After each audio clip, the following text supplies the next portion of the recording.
Assalamu alaikum warahmatullahi wabarakatuh, everybody. I'm Preacher Moss, host of the SOS, the Shout Out Show. Hope that you're having a tremendous Wednesday. You know, Wednesday's hump day. We are halfway through the week. After that, it is downhill Thursday and into Friday. Really only Thursday because most of us will do any work on Friday. You know how it is. In fact, the end of Thursday, we start zoning out. That's not what I want to talk to you about, brothers and sisters. I want to make sure that you are having a great day. And I want to give a special thanks for everybody that's been responding about a couple of the shows that we had, talking about HBCUs, and of course the Fannie Lou Hamer show, and a couple of shows that we have. I think it's important, and it's really about process. It's really about process and how I take things in, but also how you take things in, and some of your ideas and some of your comments about some of the subject matter. It's been absolute gold. When I say absolute gold, I mean intellectual gold, where I can sit back and I'm in a classroom. It's nice to have people talk about things that are on the show, and it puts me in a classroom about things I don't know. And in a different way, in terms of education and learning, it's nice to just be able to be in a room, be humble, and listen to what other people are saying, their ideas, their dreams, their connections. I mean, this has really been beneficial to me as a comedian on stage and off stage. And if I haven't said thank you lately, let me say thank you. If I hadn't said thank you enough, let me say thank you. I appreciate you being on the show. Today's topic, brothers and sisters, it's an interesting mix of how people use words.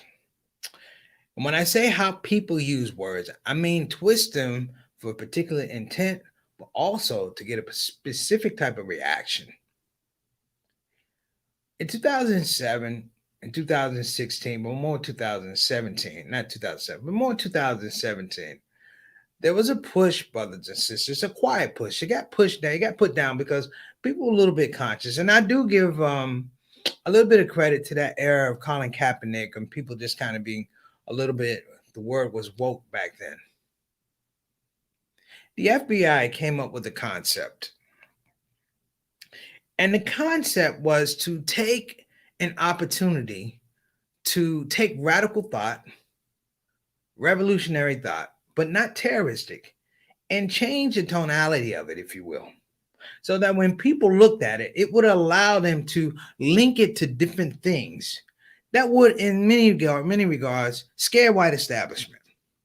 The idea of a black man standing up alone, not bolstered, he's not a prop, he's not chicken hearted, he's not a sellout, but a man who's taken his intellect, balanced it against the world, told the world, this is what I think, and shared it with the rest of the world. It had to be a very scary thing. It had to be unsettling. And so I thought about this deeply because in 2017, they tried to do this, brothers and sisters. And what's important is that it came from an office that we send our taxes to. Our taxpayer dollars paid for this ruse, if you will.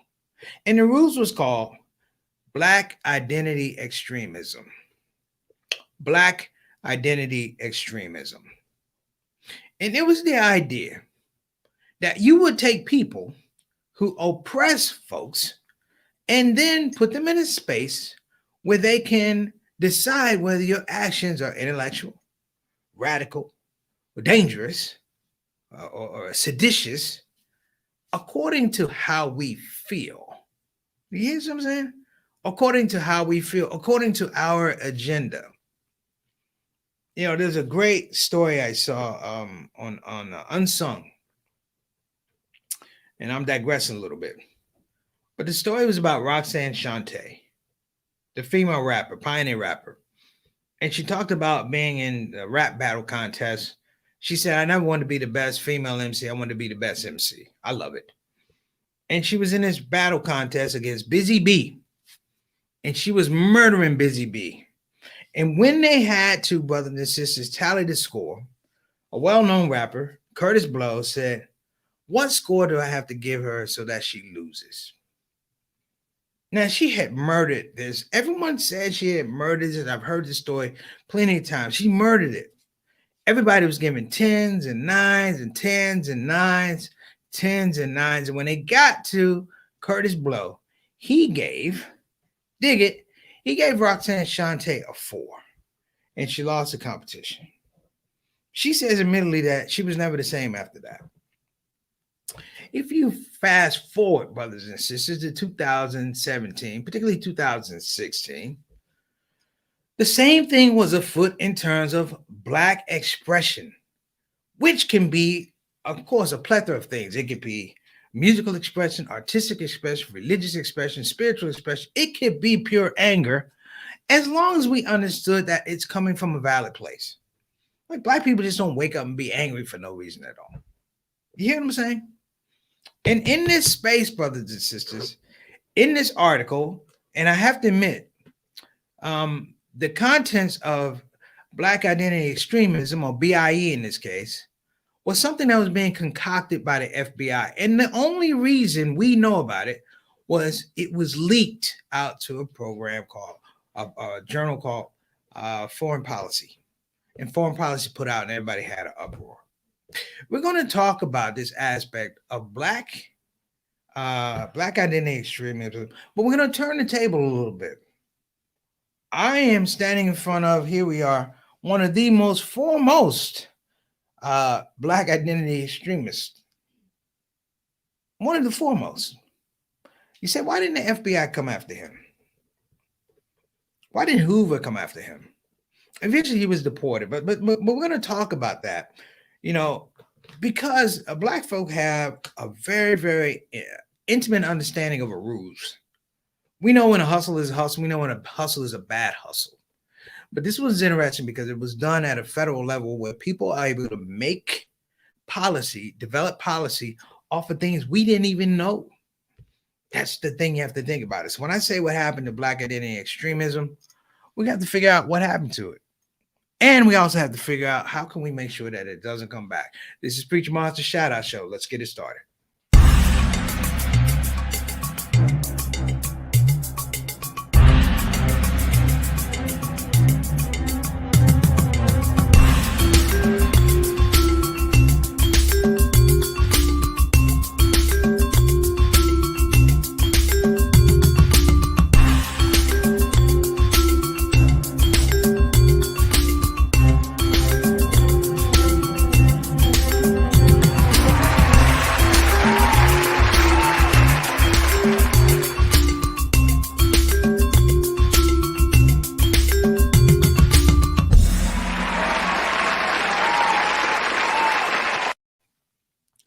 And we are back. Alhamdulillah. Listen, if you're coming on the show for the first time, we're going to keep this thing very simple. In the spirit of my brothers, be brief, brother. If you want to say something on the shout out show, get in the comment section. If it's valid and we like it, we're going to put it on the screen. You're going to get your official shout out. That's number one. Number two, respect the people in the comment section. Respect what you're putting out on the screen. You know, this is a bit of an intellectual engagement, if you will. I am trusting that the ideas that you're bringing to this show, to this platform, reflect that you've thought through. Reflect that this is something that's personal to you, or maybe personal something to your family. I'm not asking to you to give me a value of it. I'm just saying, listen, evaluate what you say. That's it. Now, number two, we had a special day yesterday with Brother Eric Carter came on. He's been on a couple times. And Brother Eric, because he came on, we made him an official part of the Shout Out Show family. We have some Shout Out Show family members that dip in from time to time. If you want to be a Shout Out Show family member, I say you have to come on the show at least 4 times, and then we will make you a Shout Out Show member. Is that right? Is that fair, Satana? 4 times on the show? All right, we're going to do that. Okay. So my favorite part of the show, and I invite everybody to join in, speak your piece, tell me what you're thinking. You know, because this thing, brothers and sisters, it goes back a while. You know, it goes back a while. This actually ties into, believe it or not, the ability to have a Muslim ban some years later, some years before. Think about that. I'm gonna tie this in because I was just reading through it. I'm like, this is the bedrock for how they do these things with Black identity extremism. So before we get into that, let me give a shout out to our people in the show. Our shout out show family, our shout out show the stars in the building. First up, we give a shout out to Sister Ree, who's going to be opening her business, her soul food restaurant business. God bless you. You know, I talked with Sister Ree yesterday, and she has my full support. Anything I could do other than cooking, I will help. And the reason, yeah, because we don't want you to cook. Definitely, you have my support. You have the support of the Shout Out Show platform. Whatever we need to do, we will make it happen. I'm speaking on behalf of all of us. Reed, we are proud of you. Thanks so much for stepping into the entrepreneurial reign, if you will. Get a little wet with us. So, congratulations. Next up, look at happy day to the SOS family. Mom ain't messing around. She got on early today. Way to go, Mary. Working that computer. And by the time I get home to see her, the computer be off, the internet be jacked up, lights won't even work. It'll be hot in the house because the AC cut off because she turned the TV up too loud. Love you, Mom. Thank you for coming on the show. We appreciate it. Let me know what you think about Black identity extremism.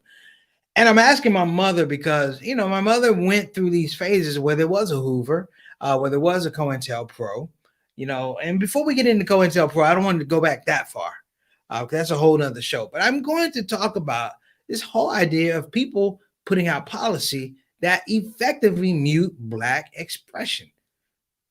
And if you mute Black expression, by default, you mute Latino expression, you mute Native American expression, you mute a lot of expressions. So I'm going to get into that. Okay. My main man Altaf, what's going on, brother? All the way from Toronto, Canada. We appreciate you coming on the show. If you don't know, brothers and sisters, Altaf is our Canadian ambassador to the show. Make sure the quality of the show is suitable and palatable and delicious for both sides of the border. Altaf, thank you so much for coming on the show. We appreciate you. And of course, our next up, Reed says, thank you, family. Yeah, you know how it is. You know how we do, Reed.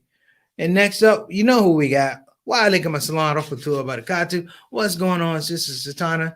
Here on the show, working the ones and twos. We got to make sure, brothers and sisters, Satana get out here and does her thing. She's been in the back too long. And I also want to give a shout out to our dear sister Eleanor Davis. She took a bad fall off an escalator. So we're gonna call this our sick and shut in part of the show. That's from the Baptist Church. Hey, Mom, remember sick and shut in at First Baptist Church in Glenarm? I'm like, man, how many people are sick? Damn. I'm joking. All sincerity, Sister Eleanor, we hope that you are feeling well and improving. And I also want to give a shout out to Brother Kendrick Samuels, husband of my cousin Jamie Cade and son-in-law Maxine B. Cade Esquire, who had to go back to the hospital today, having some blood pressure problems, along trying to work that kidney situation out. So we hope that we get that blood pressure down, brother, and you can come home. You know what, we are pulling for you. So want to make sure that love goes out as well. Also, shout out to Sister Lorraine Kitchen, making sure that she's recovering. Keep all of them in your prayers. Sister Eleanor, if you hear this show, please call somebody back. I'm up to 2 calls with you. You better call me back. All right. I'm going to leave that alone. So here we go, brothers. And before I get started, I'm going to give a shout out to my brother. You know him, Johnny L. Thomas. I call him JT, and I hope I'm the only one that call him JT. And if there is somebody else that calls him JT, we pretty much going to be fighting. I gave him that name. JT, if somebody call you JT, you tell him, it's just my brother Preacher Moss that calls me that name. All right. It's good to see you on the show as well. Let me talk about Black identity extremism, brothers and sisters. Some years ago, there became a movement in the idea of how do we restrict Black mobility. This goes back to, I want to say, probably 2011, possibly 2010. It was the idea that the overall scope of people of color were going to do 2 things in America. They were either going to organize or they were going to vote. They're going to organize or they're going to vote, or they're going to do both. So 3 things. So it becomes this word, extremism, that effectively mutes a lot of things if you put it in the proper context. Or I want to say improper context under the auspices of it being the proper context. Let me explain. If you are in an argument with somebody, this is law. If you're in an argument with somebody in the middle of the street and it gets heated, and you say you make a threat. There are levels of a threat that you can make to a person. Like if you say I'm gonna beat you up, that's a level of threat. If you survive the language, I'll F you up, that's another level of threat. If I threaten to kill you, that's a level of threat. But the last part of if I threaten to kill you, there's a space around there where it could be plural. Let me explain. The object of the threat, in terms of law or legal space, is left up to the prosecution. So if you say I'll kill you and there's three people around that person, that target that you're talking, it's like you could have killed all three of them.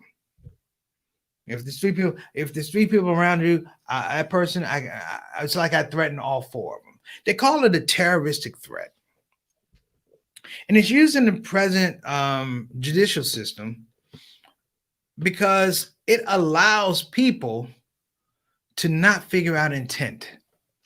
I can attach intent to you. It doesn't matter what you meant when you said it. It's just that you said it. You see what I'm saying?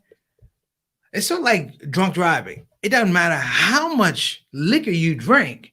The important thing is that you drank, and that establishes the case. Around the time that Trump was beginning to run for president, and this should tie into some of this DOJ stuff. Around the time that Trump was beginning to run for president, there was a football player who took a knee. The football player was Colin Kaepernick. And while we can argue the merits of taking the knee and some of the stands he took, one thing that couldn't be overlooked was the fact that, brothers and sisters, he was taking a stand against police brutality. He was giving a space and a platform to police brutality. Thank you, Colin Kaepernick. The thing that switches around now is people look and start thinking, folks are watching him. Whether you agree with him or not, he changes the complexion of the NFL football league. Do I kneel? Do I not kneel? And what grows out of it is a really vibrant, robust social justice community that now ties into people who do social justice stuff. So out of the football community, now tying into people who do deal with police brutality, who do deal with poverty programs, who do deal with education, prison reentry. And someone goes, this is too much. They said, this is too much. And in a revisiting of laws, they go, we didn't do enough with stand your ground. We didn't do enough with stand your ground. Stand your ground had to do with proximity. Proximity means that for stand your ground to be real, you have to be within a certain proximity to feel threatened to do what you're going to do. I'm going to give some credit to the African-American community after the Trayvon Martin case. We became very, very educated about stand your ground.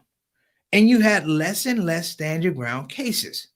In fact, brothers and sisters, this is a fact. Statistics show that more white people were killed in stand your ground cases than African Americans or Latinos or Native Americans.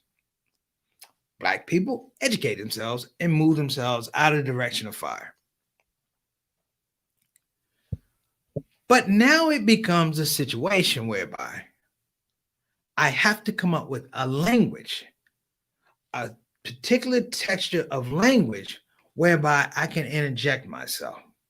And that, brothers and sisters, was Black identity extremism. The question is, whatever happened to it? Many of us go, it was defeated. It was defeated only because people who put it out in the FBI were challenged by people in the FBI going, there's no basis for that. There's no foundation for that. We don't have a precedent to do that. And not having legs to stand on, brothers and sisters, it went away. But did it really go away? It did not.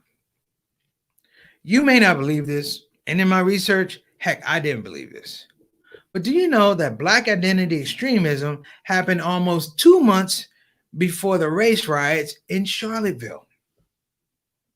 How can you have a whole position paper white paper established about Black identity extremism, which is really Black identity expression. We express ourselves. And now here you have a scenario whereby we have to filter how we express ourselves according to this strategy because it's not a law. Be careful, brothers and sisters, talking about law. You know, sometimes strategy is better than law because in law, it has to be a public recognition. In strategy, it does not. So, in the strategy of Black identity extremism, you now have a push, brothers and sisters, that said that, wait a minute, if we do this correctly, we can silence folks. We can make it a crime if you say something wrong, or you say something loud, or you say something truthful. We now have something to bear weight and scare everybody else. Why is this important? Well, many of you know that I, during the Colin Kaepernick situation, full disclosure, I was a consultant with the NFL. And one of the things I said about Colin Kaepernick was, whether you like him or not, whether you like his form of expression or not, and I wrote it in a report, I said he has validity talking about police brutality. There is a problem with our men in blue. Not all our men in blue, but there's a problem with our men in blue. Flashback a little bit further before Colin Kaepernick. And many of you are going to remember this. I remember it. I was in Dallas, downtown at there was a collective of artists and athletes, that ShOUT group done pulled together by Hussein Abdullah, Hamza Abdullah, and his other brother. And they brought all these artists to town, football players, Ryan Harris, a whole lot of people, artists, singers, comedians, sheikhs, you know, Tone Trump was there, Omar Regan was there. All of us were there. And they had a demonstration downtown for Black Lives Matter. And I was going to go to the demonstration for Black Lives Matter. However, I was driven over to Dallas late and they had an event. And I was like, well, let me check out to the event. And I was going to take an Uber downtown. But you know, your boy, I started getting tired around 8:30. I'm like, man, I'll just watch it on the news. And I was with Amir Suleiman. And I turned on the TV. And all hell had broken loose downtown in Dallas. They had a shooter that was shooting police. You guys know this. The shooter was shooting police. Briefly after, you know, the shooter was killed, and he was a military guy. He had a long-standing issue with the military. He had a long-standing issue with the police brutality, all these type of things. And they said that he had adhered to a philosophy of Black identity extremism, which in their words were, any kind of irritant language, any kind of provocation that somehow advocated for violence towards law enforcement. Violence towards law enforcement. And in this situation, they decided that they would make his case the first case of BIE. We have JT with a comment, Black people can be extremists for any other social groups, but when Black folks become extremists for themselves, then we are outside the norm, and that it's unacceptable. It is unacceptable, but in legalese, it is illegal. And if it's not illegal, then it is something that allows law enforcement to bring force to bear. So JT is right. They had to have language where they can bring force to bear. And you would think about all this stuff that they were talking about BIE. And here's the truth, brothers and sisters. They never had one case of BIE. The one case they had, it never even went to court. The judge dismissed it because the judge said, I don't know what you're talking about. They arrested a man and his son, they drug him out in their underwear, in their pajamas, and he stayed in jail for 3 months. And he couldn't even bail out because nobody even knew what the charge was, because you can't charge for a strategy. The same thing with Colin Kaepernick. Couldn't fire him for a strategy. So they just blackballed him. But here's my point, though. At that point in time, BIE becomes the lever whereby political forces, particularly the White House at that time, now feels like they can leverage this law against Black people. And I said Black mobility earlier. You know why? Because there's categories of Black mobility. I said there's three things Black people are going to do: organize, three potential: organize, vote, or both. They did all three. And what happens with BIE, brothers and sisters, is that it goes by the wayside. Now, put a period right there, brothers and sisters, because we can go, hey, that's amazing, that's cool, all of that. But here's the thing I want you to know. I said, whatever happened to Black identity extremism or Black identity extremists, we're still here. Because the ideas that we talk about are radical only because we've been denied a process or a pathway to logical processes. So we have to fight for the vote. You got to fight for fair housing. You got to fight at your job. You got to fight for education. So we're always going to be extremists because we don't settle for the BS. Because I don't believe white supremacy has my best interests at heart. And now we are growing more and more people who are coming to the fold. They're younger. They're away from the old way of thinking. They take this thing way more personally. And the best that the government could come up with was Black identity extremism. And just the question of why Black? Why is it Black identity extremism? Why not Latino identity extremism? Why not LGBTQ identity extremism? Why not Native American extremism? I'm going to tell you why. Why not Asian extremism? Because being Black is the template for how you exist in this country. I'm not saying that it's a pass-fail, brothers and sisters, but it's definitely prorated in terms of how you exist in this country. And even in that space, brothers and sisters, this very, very finite space, they still haven't been able to crush the whole idea of Black intellectual prowess. Haven't been able to somehow dissuade that Black people have an understanding and fairness about fairness and equity and equality. And they'll never be able to break the bonds that we understand access, because when you didn't give it to us, we either took it, or we created our own access. We are lenders to the universe, whether it be our culture, whether it be our music, whether it be our spirituality. We are lenders to the universe. And then this thing of Black identity extremism is really funny because at some point in time, it will come back. It will come back only because it hasn't gone anywhere. And what has to happen is that we have to stay diligent. Do you know what I'm saying? We have to stay like the Nation of Islam, General Order number 5, about staying on post. Stay on post. You are not allowed to leave your post until properly relieved. So we need a mentality about General Order number 5 because the people are waiting for us, brothers and sisters, to somehow, hear me now, get weak, to somehow falter, if you will, to somehow not look at the details. Let me give you guys an example. We talk about Karens, right? But many regards, you don't understand that the aspect of the concept of a Karen was the canary in the mind. A white woman who said a Black man did something.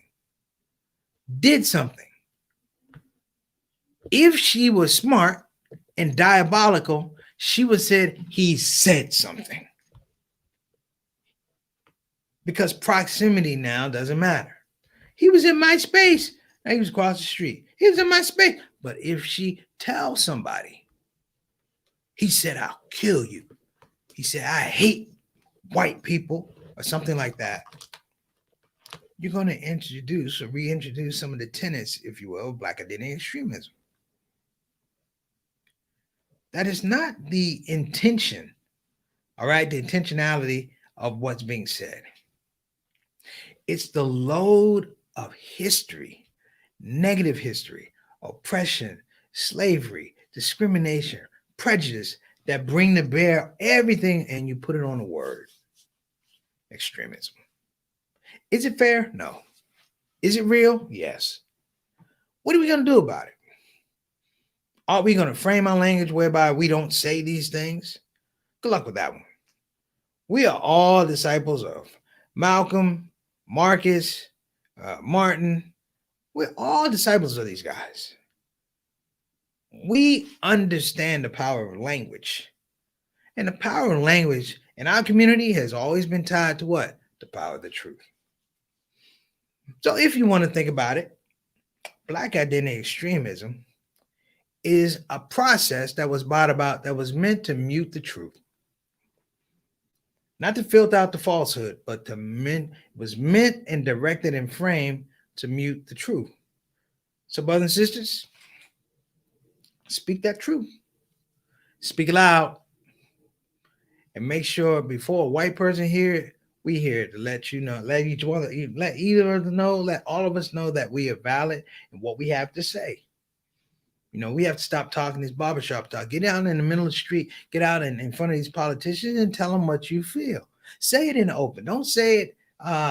If you say it in a closed space, people think that it's a conspiracy.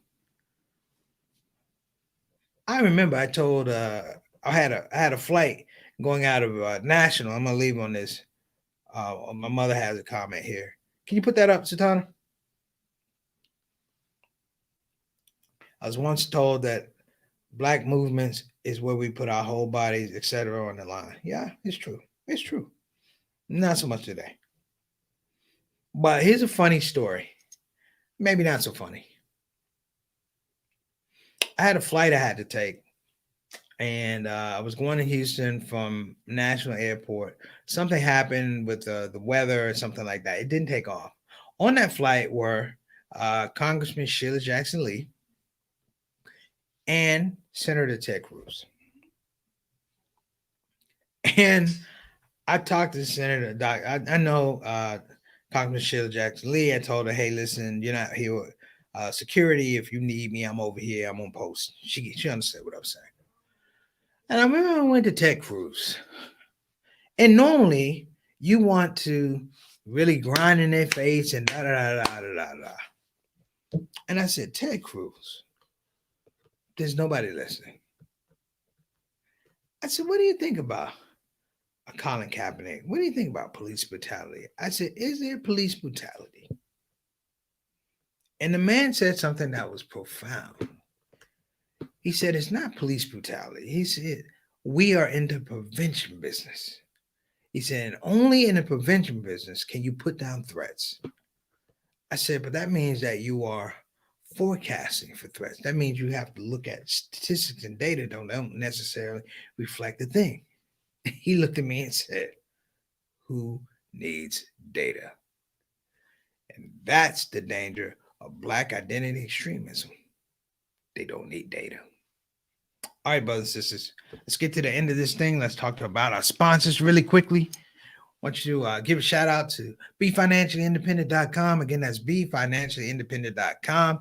You can call 1-888-496-6845. Again, that's 1-888-496-6845. All righty. And we also want to give a shout out to Bayan Islamic Graduate School. Bayan Islamic Graduate School. Make sure you check them out.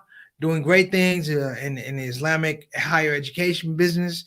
They have the premier program for anybody interested in a master's divinity and Muslim chaplaincy. It's the only program in the country, in the world. So you want to check that out. If you have some aspirations for getting your doctorate, make sure you dip in and go to bayanonline.org. And that's bayanonline.org. Brothers and sisters, that's our show. But I'm going to close with this, a cautionary tale. Let us not sleep. Because the thing that you must remember about Black identity extremism is this. Black people had nothing to do with putting it together. That's the show. Assalamu alaikum wa rahmatullahi wa barakatuh.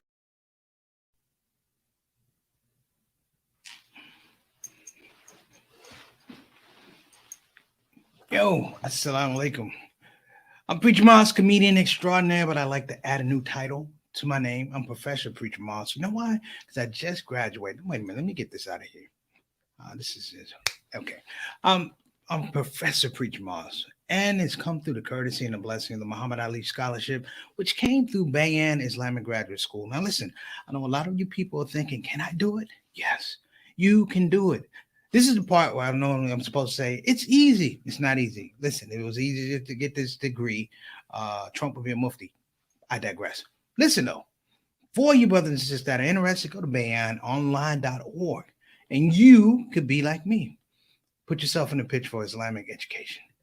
Wait a minute, there's the picture right there. Sound like them, everybody. Take care. Preach them off.